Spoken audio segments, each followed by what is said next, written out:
দর্শক, জাকসু নির্বাচনের ভোট গ্রহণের বিষয়ে একটি ব্রিফিং চলছে, আমরা সরাসরি চলে যাচ্ছি সেই ব্রিফিং এ।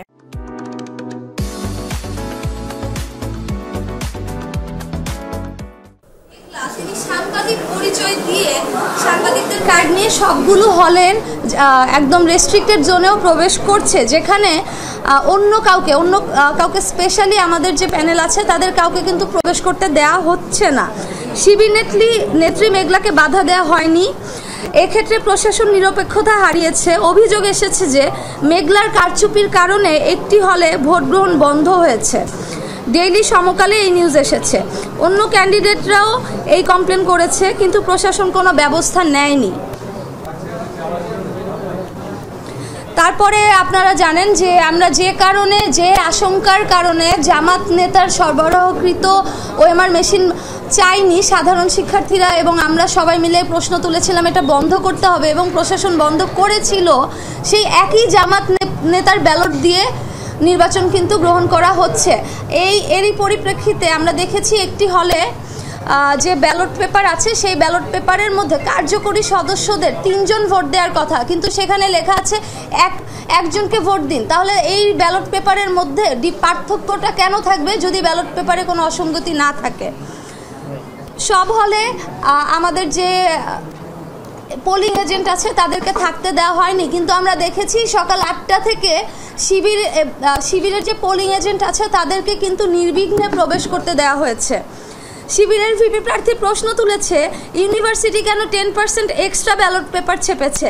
আমাদের প্রশ্ন, জামাত নেতার কোম্পানি থেকে ছাপানো ব্যালট 10-20% এক্সট্রা শিবিরকে দেওয়া হয়েছে কিনা। হলগুলোতে আমাদের প্রার্থী ও এজেন্টদের যে বাধা দেওয়া হয়েছে ওই জাল ব্যালট দিয়ে ভোট কাস্ট করা হয়েছে কিনা। আমরা লক্ষ্য করেছি মেয়েদের হলগুলোতে আইডি কার্ড চেঞ্জ করে একই মেয়ে বারবার ভোট দিতে গিয়েছে, কিন্তু প্রশাসন সেক্ষেত্রে নীরব থেকেছে।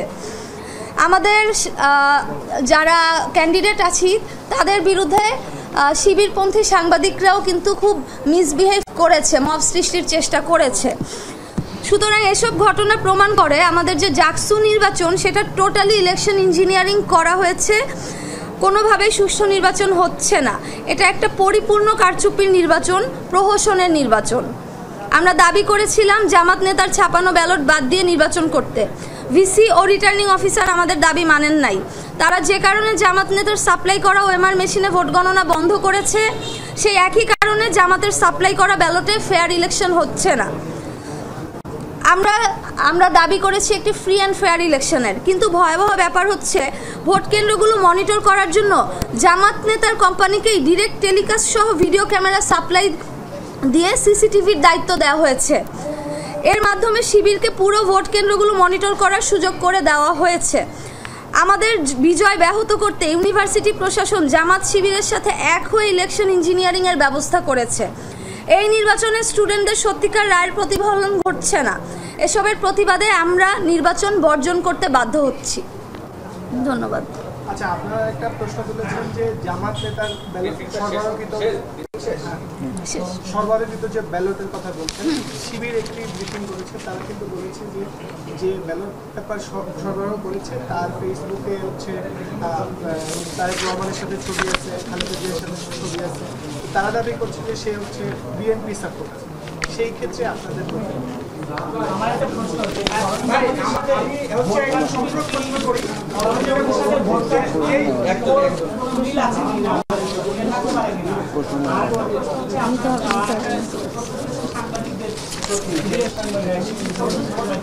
এটা আপনারা কিভাবে আইডেন্টিফাই করলেন? সরঞ্জামাদির সাথে ভোট কারচুপির সংযোগটা কোথায়? সরঞ্জামাদির সাথে ভোট কারচুপির সংযোগটা কোথায় সেটা কিন্তু আমরা আমাদের প্রেস ব্রিফিংয়ে উল্লেখ করেছি। একটি হলে, সবগুলো হলে তো ব্যালট পেপার একই থাকার কথা সেন্ট্রালের, কিন্তু একটি হলের ব্যালটে কার্যকরী সদস্য বলা হয়েছে একটি ভোট দিতে, অথচ অন্য হলগুলোতে কিন্তু এরকম ছিল না। তাহলে দুই হলের মধ্যে এই পার্থক্যটা কেন থাকবে সেন্ট্রালে যদি ব্যালট পেপার সব একই হয়? যে হলে 299 ভোটার সে হলে কেন 400 ব্যালট ঢুকবে?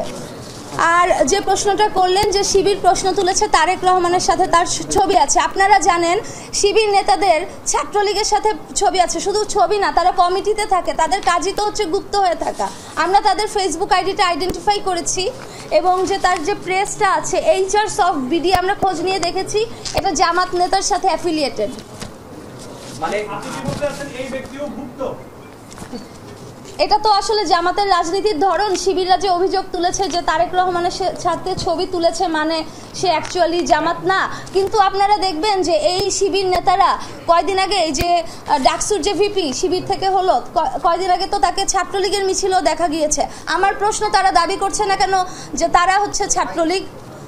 আচ্ছা, আমি একটা প্রশ্ন করি, সেটা হচ্ছে যে মানে অভিযোগ তো আসলে দেওয়াই যায়, কিন্তু সুনির্দিষ্ট জাল ভোট কিংবা ভোট কারচুপি হয়েছে এরকম কোনো সুনির্দিষ্ট প্রমাণ আপনাদের কাছে আছে? হ্যাঁ, আমরা দেখেছি যে ফজিলাতুন্নেসা হলের ফ্লোরের মধ্যে ব্যালটগুলো পড়েছিল।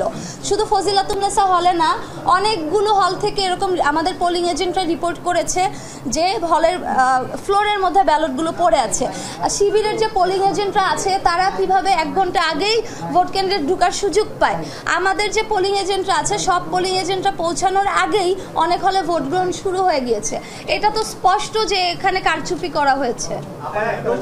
একটা নির্বাচনী আচরণবিধি এরকম হতে পারে না। আমার একটা প্রশ্ন, আপনি যে ব্যক্তিটাকে ওএমআর মেশিন বা হচ্ছে ব্যালট পেপার সাপ্লাই করেছে, আমরা দেখেছি যে একটু বলতে আমরা যাচাই করেছি, আপনারা বলেছিলেন যে সেখানে দেখা গেছে যে তার চাচা দিনাজপুরের একটা উপজেলা বিএনপির সাধারণ সম্পাদক, এবং সে নিজেও খালেদা জি এবং তারেক রহমানের অনেক পোস্ট এবং তার নিয়ে দেখেন, এই প্রশ্নের উত্তর আমি অলরেডি দিয়েছি। তার চাচা বিএনপির সাধারণ সম্পাদক, ঠিক আছে, কিন্তু তিনি জামাতি, তিনি জামাতের নেতা, এটা হচ্ছে আমাদের ইস্যু। আপনারা জানেন যে তাদের কোনো পদ, আপনারা যে শিবিরের যে শুধু আমাদের প্যানেলটাতে কি দেখেন, জিজ্ঞেস করেন যে তাদের প্যানেলে তাদের হচ্ছে কমিটিতে কি পোস্টে আছে, তাহলে আপনারা এর উত্তর পেয়ে যাবেন। শিবিরের অভিযোগ যে আপনারা বিভিন্ন হলে হলে গিয়ে মত তৈরি করেছেন, বিশেষ করে তারপরে এ পাশে আরো একটি হলে, এই অভিযোগের বিষয়ে আপনারা সচেতন আছেন তাজউদ্দিন হলে? ঠিক আছে, সবাইকে ধন্যবাদ। এই প্রেস ব্রিফিং এর মাধ্যমে আমরা এই প্রহসনের নির্বাচন বর্জন করলাম। আপনাদের সকল প্রশ্নের উত্তর আমরা পরে দিব, এবং এই মুহূর্তে আমাদের ডিসিশন হচ্ছে এই নির্বাচন আমরা বর্জন করছি। আপনারা এখন থেকে নির্বাচনে অংশগ্রহণ করছেন না? একটা অভিযোগ যে আপনাদের প্রার্থী